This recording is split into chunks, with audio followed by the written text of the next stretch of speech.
Ustazah, bolehkah Ustazah kupaskan sedikit wanita yang terganggu ibadah sebab kentut vagina? Bagaimana hendak selesaikan masalah yang menyebabkan was-was sama ada ibadah itu sah ataupun tidak?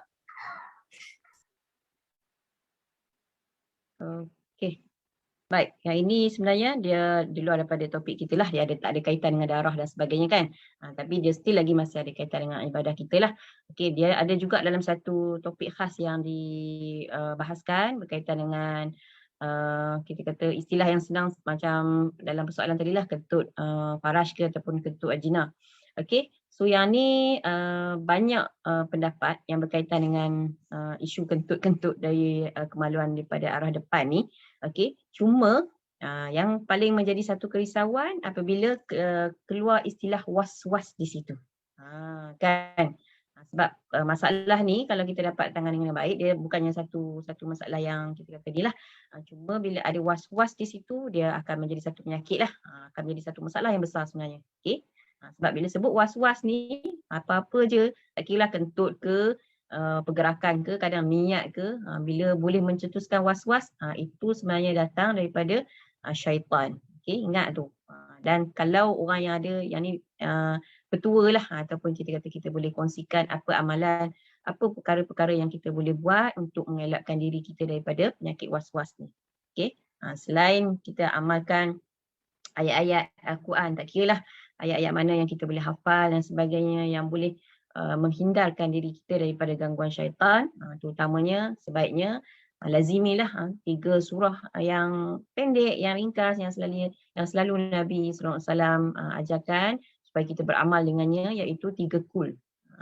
Okey, 3 kul insya-Allah kalau kita sentiasa amalkan sebelum tidur dan setiap apa kita kata aktiviti yang kita buat, sebab kita ada penyakit was-was kan, bagi orang yang tak ada pun boleh amalkan supaya kita terhindar.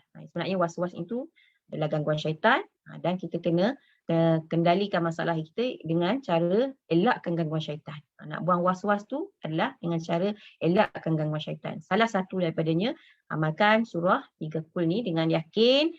Maksudnya kita minta dengan Allah Subhanahu Wa Taala supaya kita terhindar daripada gangguan syaitan. Jadi secara tak langsung dia akan elakkan kita daripada penyakit was-was tu lah.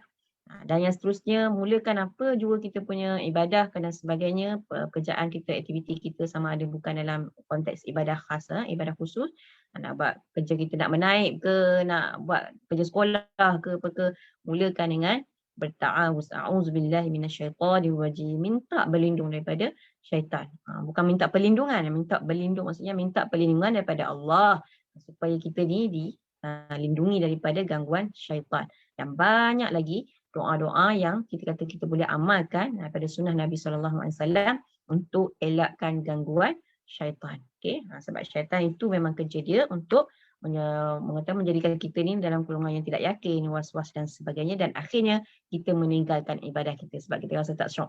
Ada orang dia memang malas lah nak sembahyang. Asyik sembahyang, asyik tak kena je wuduk kan. Untuk rasa macam ambil dah wuduk tadi, macam kentut je.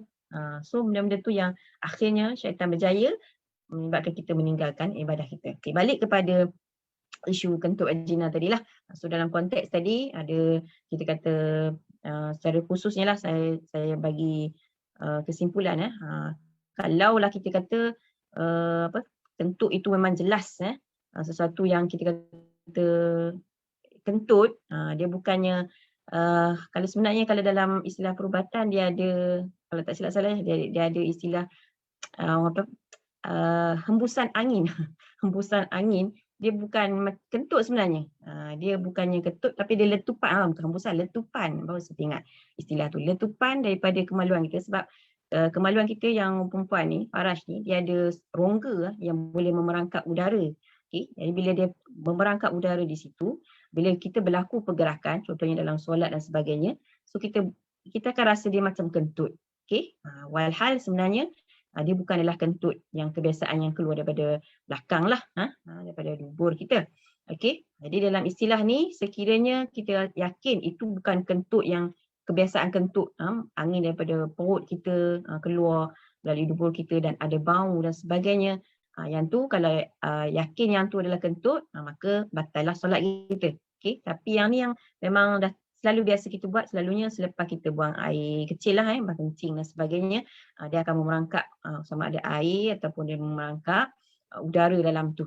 Okey, dan bila kita berlaku pergerakan, dia akan ada letupan seperti kentut. Okay. Yang tu tidak membatalkan wuduk ataupun solat kita.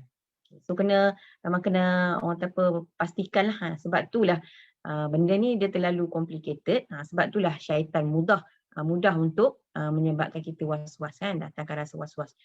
Kentut ke letupan angin kan. Okay. So macam mana kita nak yakin? So kalaulah benda tu tak ada bau, selagi mana benda tu tak ada bau dan kita yakin benda tu adalah sekadar kata-kata letupan daripada faraj kita, maka yang tu sebenarnya tidak menjejaskan ataupun tidak membatalkan wuduk kita. Solat kita masih sah lagi. Okey, melainkan situasi yang sebaliknya, kita yakin itu datang daripada perut kita, angin yang terkumpul daripada perut kita ataupun usus kita, dan dia keluar kadang keluar belakang dan depan sekali kan. Tapi ada orang dia terkepit belakang, dia boleh keluar kot depan.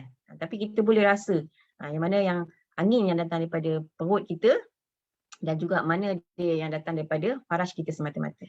Selalunya kalau yang datang daripada faraj kita, dia tak adalah bunyi dia bombastik sangat, tak adalah bunyi yang terlalu melampau-lampau sangat. Dia letupan, dia meletup macam tu dia. Ataupun dia tak adalah orang kata apa, rentetan selepas tu. Kalau kentut kan dia ada rentetan dia kan, setengah orang dia ada dia punya orang kata apa, sambut menyambut belakang tu kan.